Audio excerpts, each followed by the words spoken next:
I'd like to tell you about the strangest secret in the world. Some years ago, the late Nobel Prize-winning Dr. Albert Schweitzer was being interviewed in London, and a reporter asked him, "Doctor, what's wrong with men today?" And the great doctor was silent a moment, and then he said, "Men simply don't think." It's about this that I want to talk with you. We live today in a golden age. This is an era that man has looked forward to, dreamed of, and worked toward for thousands of years. But since it's here, we pretty well take it for granted. We in America are particularly fortunate to live in the richest land that ever existed on the face of the earth, a land of abundant opportunity for everyone. But do you know what happens? Well, let's take 100 men who start even at the age of 25. Do you have any idea what will happen to those men by the time they're 65? These 100 men who all start even at the age of 25 believe they're going to be successful. If you asked any one of these men if he wanted to be a success, he'd tell you he did. And you'd notice that he was eager toward life, that there was a certain sparkle to his eye, an erectness to his carriage, and life seemed like a pretty interesting adventure to him.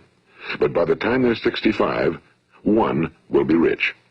4 will be financially independent. 5 will still be working. 54 will be broke. Now think a moment. Out of the 100, only 5 make the grade. Now why do so many fail? What has happened to the sparkle that was there when they were 25? What's become of the dreams, the hopes, the plans? And why is there such a large disparity between what these men intended to do and what they actually accomplished? When we say about 5% achieve success, we have to define success. And here's the best definition I've ever been able to find. Success is the progressive realization of a worthy ideal. If a man is working toward a predetermined goal and knows where he's going, that man is a success.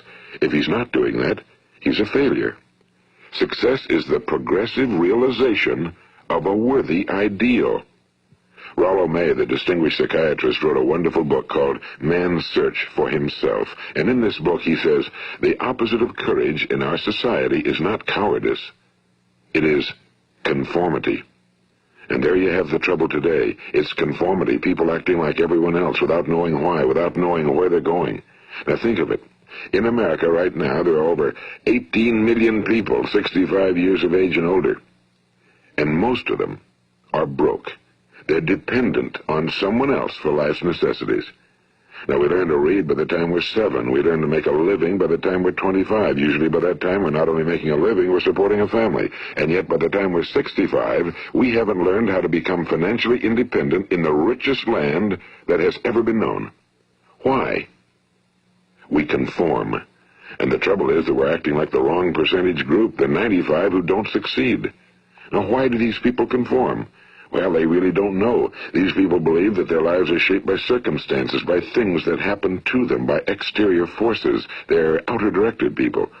A survey was made one time that covered a lot of men, working men, and these men were asked, "Why do you work?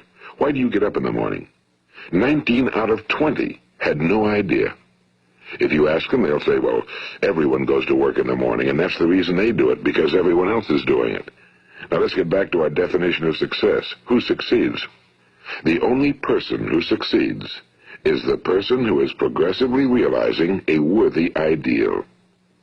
He's the person who says, I'm going to become this, and then begins to work toward that goal. I'll tell you who the successful people are. A success is the school teacher who's teaching school because that's what he or she wants to do. The success is the woman who's a wife and mother because she wanted to become a wife and mother and is doing a good job of it. The success is the man who runs the corner gas station because that was his dream. That's what he wanted to do. The success is the successful salesman who wants to become a top-notch salesman and grow and build with his organization. A success is anyone who is doing deliberately a predetermined job because that's what he decided to do deliberately. But only 1 out of 20 does that. That's why today there isn't really any competition unless we make it for ourselves. Instead of competing, all we have to do is create. You know, for 20 years I looked for the key which would determine what would happen to a human being. Was there a key I wanted to know which would make the future a promise that we could foretell to a large extent? Was there a key that would guarantee a person's becoming successful if he only knew about it and knew how to use it? Well, there is such a key, and I've found it. Have you ever wondered why so many men work so hard and honestly without ever achieving anything in particular, and others don't seem to work hard and yet seem to get everything? They seem to have the magic touch. You've heard them say that about someone. Everything he touches turns to gold.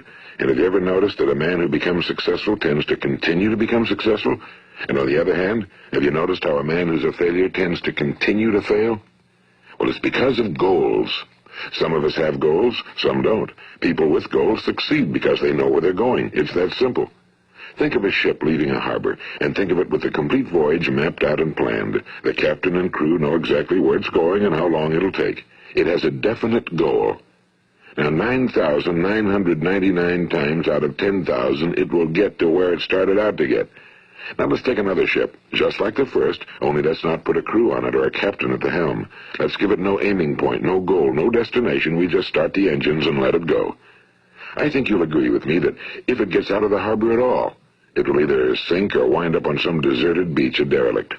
It can't go anyplace because it has no destination and no guidance, and it's the same with a human being. Take the salesman, for example. There's no other person in the world today with the future of a good salesman. Selling is the world's highest paid profession, if we're good at it and if we know where we're going. Every company needs top-notch salesmen, and they reward those men. The sky's the limit for them. But how many can you find? Someone once said the human race is fixed, not to prevent the strong from winning, but to prevent the weak from losing.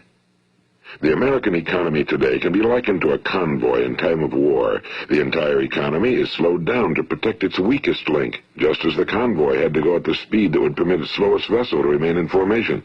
That's why it's so easy to make a living today. It takes no particular brains or talent to make a living and support a family today. So we have a plateau of so-called security, if that's what a person's looking for. But we do have to decide how high above this plateau we want to aim.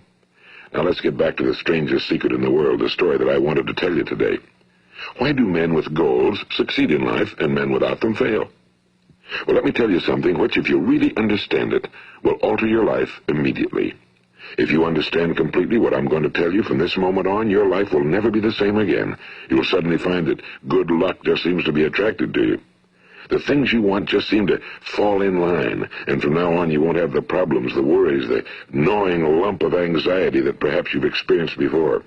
Doubt, fear, well, they'll be things of the past.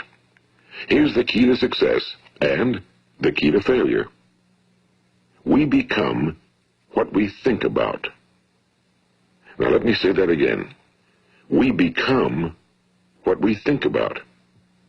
Throughout all history, the great wise men and teachers, philosophers and prophets have disagreed with one another on many different things. It's only on this one point that they are in complete and unanimous agreement. Listen to what Marcus Aurelius, the great Roman emperor, said.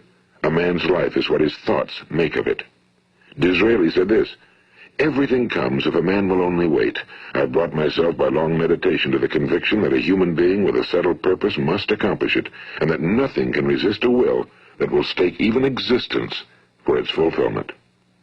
Ralph Waldo Emerson said this, a man is what he thinks about all day long. William James said, the greatest discovery of my generation is that human beings can alter their lives by altering their attitudes of mind. And he also said, we need only in cold blood act as if the thing in question were real, and it will become infallibly real by growing into such a connection with our life that it will become real. It will become so knit with habit and emotion that our interest in it will be those which characterize belief. And he also said, if you only care enough for a result, you will almost certainly attain it. If you wish to be rich, you will be rich. If you wish to be learned, you will be learned. If you wish to be good, you will be good. Only you must then really wish these things and wish them exclusively, and not wish at the same time 100 other incompatible things just as strongly. In the Bible you read in Mark 9:23, if thou canst believe, all things are possible to him that believeth. My old friend Dr. Norman Vincent Peale put it this way, this is one of the greatest laws in the universe. Fervently do I wish I had discovered it as a very young man. It dawned upon me much later in life, and I found it to be one of the greatest, if not my greatest discovery outside of my relationship to God. The great law, briefly and simply stated, is that if you think in negative terms, you will get negative results. If you think in positive terms, you will achieve positive results. That is the simple fact, he went on to say, which is at the basis of an astonishing law of prosperity and success. In 3 words, believe and succeed. William Shakespeare put it this way: our doubts are traitors and make us lose the good we oft might win by fearing to attempt. George Bernard Shaw said, people are always blaming their circumstances for what they are. I don't believe in circumstances. The people who get on in this world are the people who get up and look for the circumstances they want, and if they can't find them, make them. Well, it's pretty apparent, isn't it? And every person who discovered this for a while believed that he was the first one to work it out. We become what we think about. Now, it stands to reason that a person who's thinking about a concrete and worthwhile goal is going to reach it, because that's what he's thinking about, and we become what we think about. Conversely, the man who has no goal, who doesn't know where he's going, and whose thoughts must therefore be thoughts of confusion and anxiety and fear and worry, becomes what he thinks about. His life becomes one of frustration and fear and anxiety and worry. And if he thinks about nothing, he becomes nothing. Now, how does it work? Why do we become what we think about? Well, I'll tell you how it works as far as we know. Now, to do this, I want to tell you about a situation that parallels the human mind. Suppose a farmer has some land, and it's good, fertile land. Now, the land gives the farmer a choice. He may plant in that land whatever he chooses. The land doesn't care. It's up to the farmer to make the decision. Now, remember, we're comparing the human mind with the land because the mind, like the land, doesn't care what you plant in it. It will return what you plant, but it doesn't care what you plant. Now, let's say that the farmer has 2 seeds in his hand. One is a seed of corn. The other is nightshade, a deadly poison. He digs 2 little holes in the earth, and he plants both seeds, one corn, the other nightshade. He covers up the holes, waters, and takes care of the land, and what will happen? Invariably, the land will return what's planted. As it's written in the Bible, as ye sow, so shall ye reap. Now remember, the land doesn't care. It'll return poison in just as wonderful abundance as it will corn. So up come the 2 plants, one corn, one poison. Now, the human mind is far more fertile, far more incredible and mysterious than the land, but it works the same way. It doesn't care what we plant. Success, failure. A concrete, worthwhile goal, or confusion. Misunderstanding, fear, anxiety, and so on. But what we plant, it must return to us. You see, the human mind is the last great unexplored continent on Earth. It contains riches beyond our wildest dreams. It will return anything we want to plant. Now, you might say, well, if that's true, why don't people use their minds more? Well, I think they figured out an answer to that one, too. Our mind comes as standard equipment at birth. It's free, and things that are given to us for nothing we place little value on. Things that we pay money for, we value. The paradox is that exactly the reverse is true. Everything that's really worthwhile in life came to us free.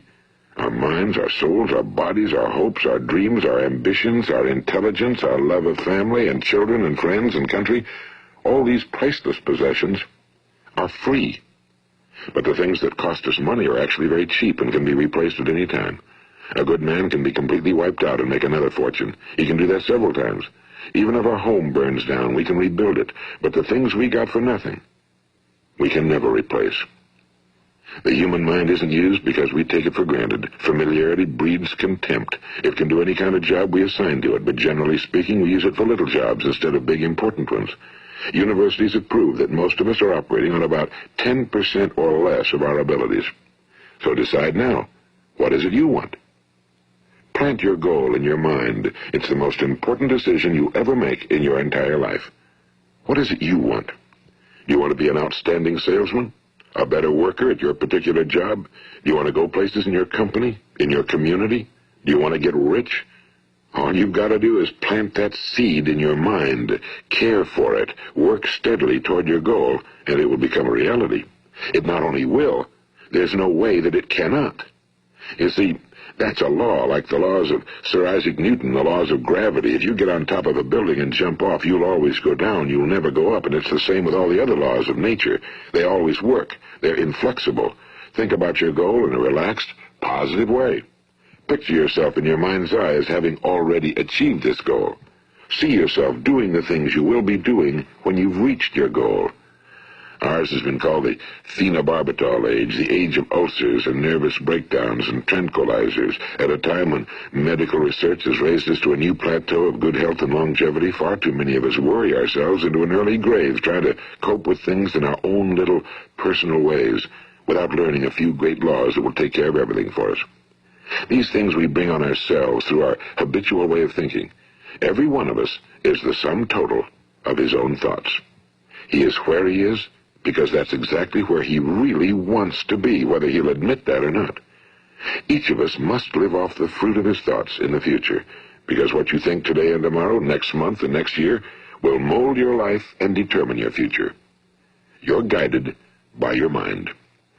I remember one time I was driving through eastern Arizona, and I saw one of those giant earth-moving machines roaring along the road at about 35 miles an hour with what looked like 30 tons of dirt in it. A tremendous, incredible machine, and there was a little man perched way up on top with the wheel in his hands guiding it. And as I drove along, I was struck by the similarity of that machine to the human mind. Just suppose you're sitting at the controls of such a vast source of energy. Are you going to sit back and fold your arms and let it run itself into a ditch? Or are you going to keep both hands firmly on the wheel and control and direct this power to a specific, worthwhile purpose? It's up to you. You're in the driver's seat. You see, the very law that gives us success is a two-edged sword. We must control our thinking. The same rule that can lead a man to a life of success, wealth, happiness, and all the things he ever dreamed of for himself and his family.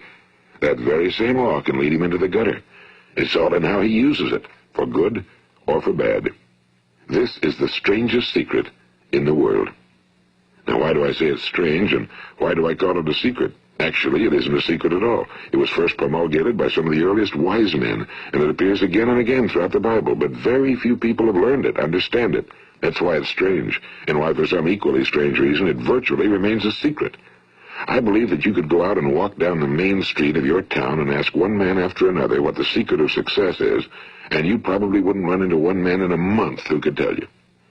Now, this information is enormously valuable to us if we really understand it and apply it. It's valuable to us not only for our own lives, but the lives of those around us, our families, employees, associates, and friends.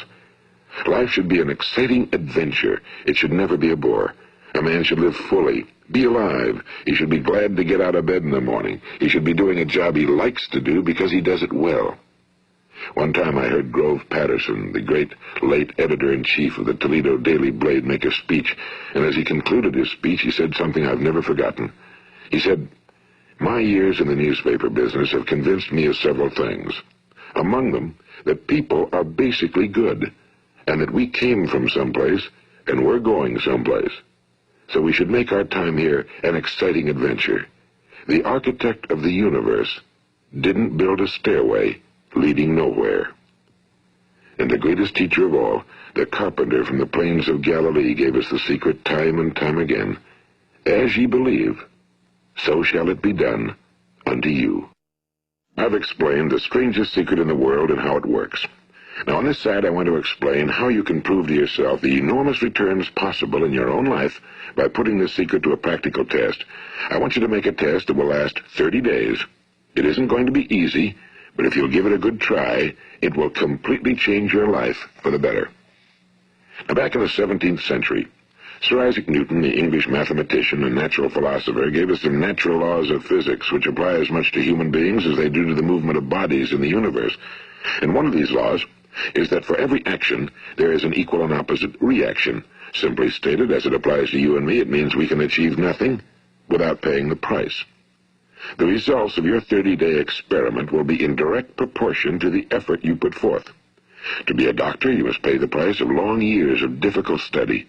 To be successful in selling, and remember that each of us succeeds to the extent of his ability to sell.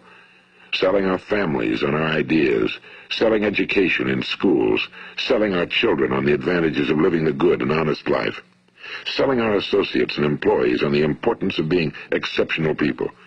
To, of course, the profession of selling itself. But to be successful in selling our way to the good life, we must be willing to pay the price. Now, what is that price? Well, it's many things. First, it's understanding emotionally, as well as intellectually, that we literally become what we think about, that we must control our thoughts if we're to control our lives. It's understanding fully that as ye sow, so shall ye reap. Second, it's cutting away all fetters from the mind and permitting it to soar as it was divinely designed to do. It's the realization that your limitations are self-imposed and that the opportunities for you today are enormous beyond belief. It's rising above narrow-minded pettiness and prejudice.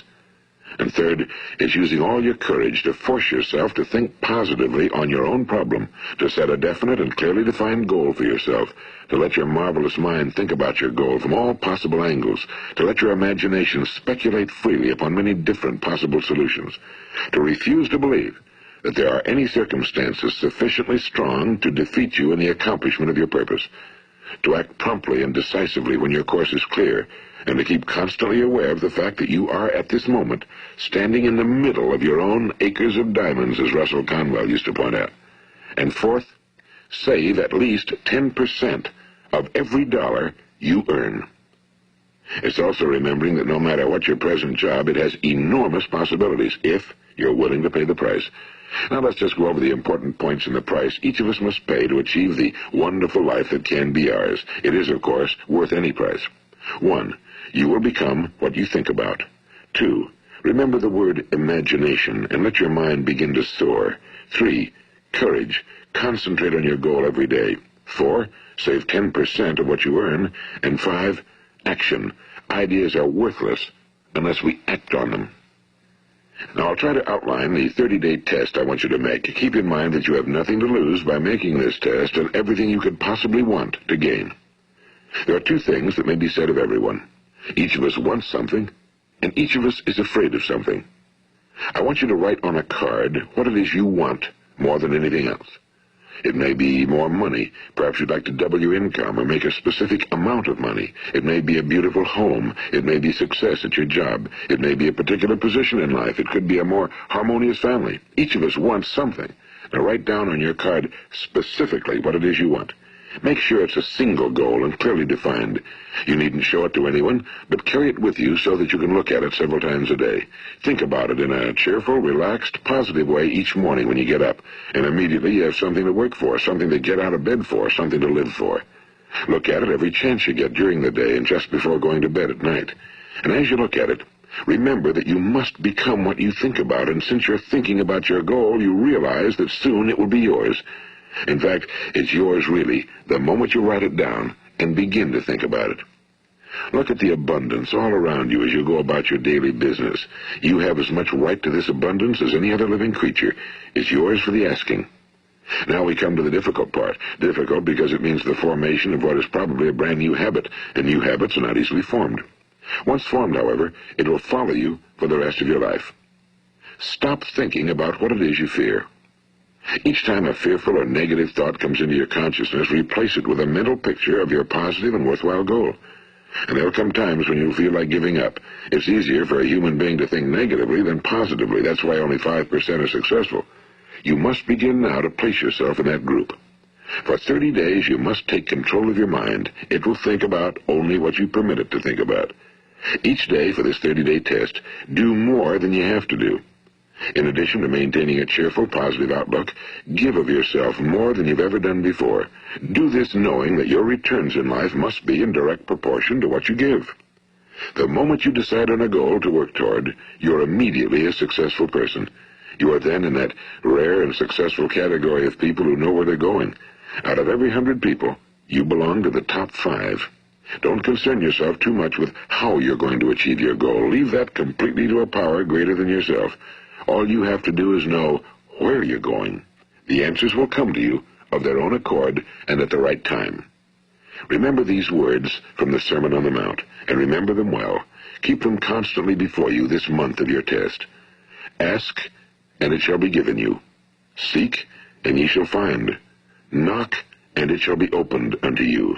For every one that asketh receiveth, and he that seeketh findeth, and to him that knocketh it shall be opened. It's as marvelous and as simple as that. In fact, it's so simple that in our seemingly complicated world, it's difficult for an adult to understand that all he needs is a purpose and faith. For 30 days, do your very best. If you're a salesman, go at it as you've never done before, not in a hectic fashion, but with the calm, cheerful assurance that time well spent will give you the abundance in return you deserve and want. If you're a homemaker, devote your 30-day test to completely giving of yourself without thinking about receiving anything in return, and you'll be amazed at the difference it makes in your life. No matter what your job, do it as you've never done it before for 30 days.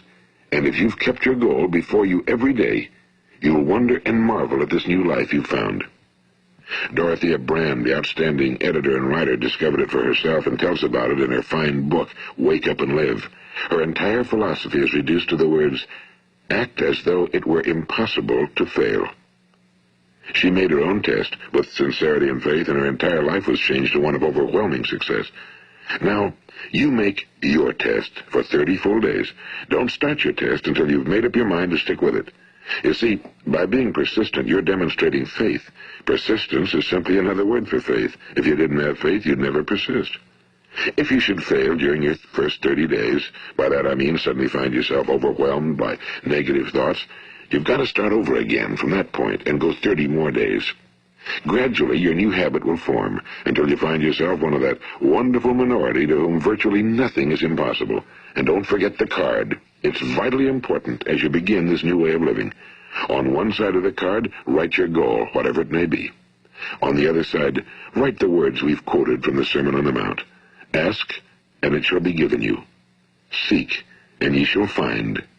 Knock, and it shall be opened unto you. Nothing great was ever accomplished without inspiration.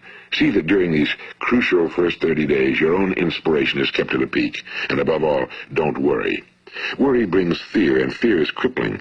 The only thing that can cause you to worry during your test is trying to do it all yourself. Know that all you have to do is hold your goal before you. Everything else will take care of itself. Remember also to keep calm and cheerful. Don't let petty things annoy you and get you off course. Now, since making this test is difficult, some will say, why should I bother? Well, look at the alternative.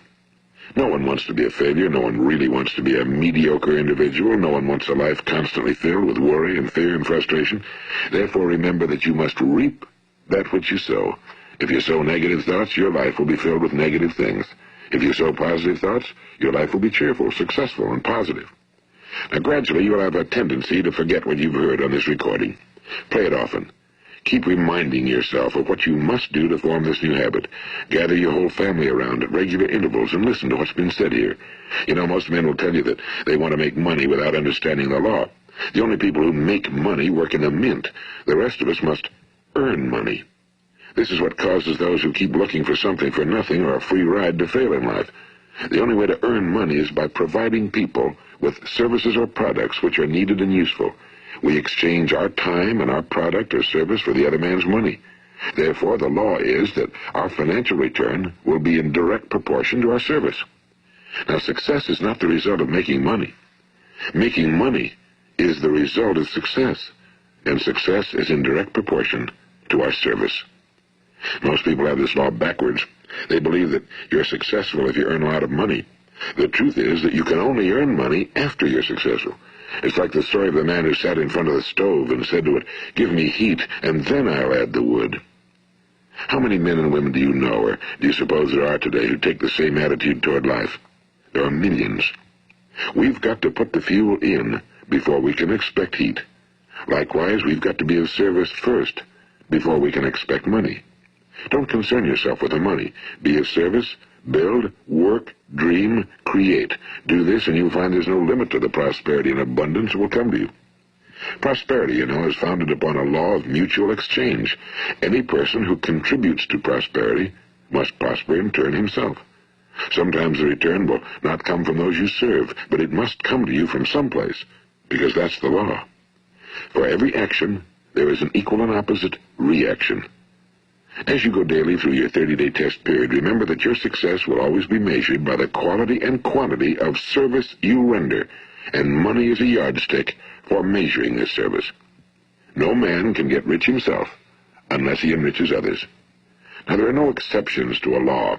You can drive down any street in America and from your car estimate the service that's being rendered by the people living on that street. Had you ever thought of this yardstick before? It's interesting. Some, like ministers and priests and other devoted people, measure their returns in the realm of the spiritual, but again, their returns are equal to their service. Once this law is fully understood, any thinking person can tell his own fortune. If he wants more, he must be of more service to those from whom he receives his return. If he wants less, he has only to reduce his service. This is the price you must pay for what you want. If you believe you can enrich yourself by deluding others, you can end only by deluding yourself. It may take some time, but just as surely as you breathe, you'll get back what you put out. Don't ever make the mistake of thinking you can avert this. It's impossible. The prisons and the streets where the lonely walk are filled with people who tried to make new laws just for themselves. We may avoid the laws of man for a while, but there are greater laws that cannot be broken. An outstanding medical doctor recently pointed out 6 steps that will help you realize success. 1. Set yourself a definite goal. 2. Quit running yourself down. 3. Stop thinking of all the reasons why you cannot be successful and instead think of all the reasons why you can. 4. Trace your attitudes back through your childhood and try to discover where you first got the idea you couldn't be successful, if that's the way you've been thinking. 5. Change the image you have of yourself by writing out a description of the person you would like to be. And 6. Act the part of the successful person you have decided to become. The doctor who wrote those words is a noted West Coast psychiatrist, Dr. David Harold Fink. Do what the experts since the dawn of recorded history have told you must do. Pay the price by becoming the person you want to become. It's not nearly as difficult as living unsuccessfully. Make your 30-day test, then repeat it again, and each time it will become more a part of you until you'll wonder how you could ever have lived any other way. Live this new way and the floodgates of abundance will open and pour over you more riches than you may have dreamed existed. Money? Yes, lots of it. But what's more important, you'll have peace.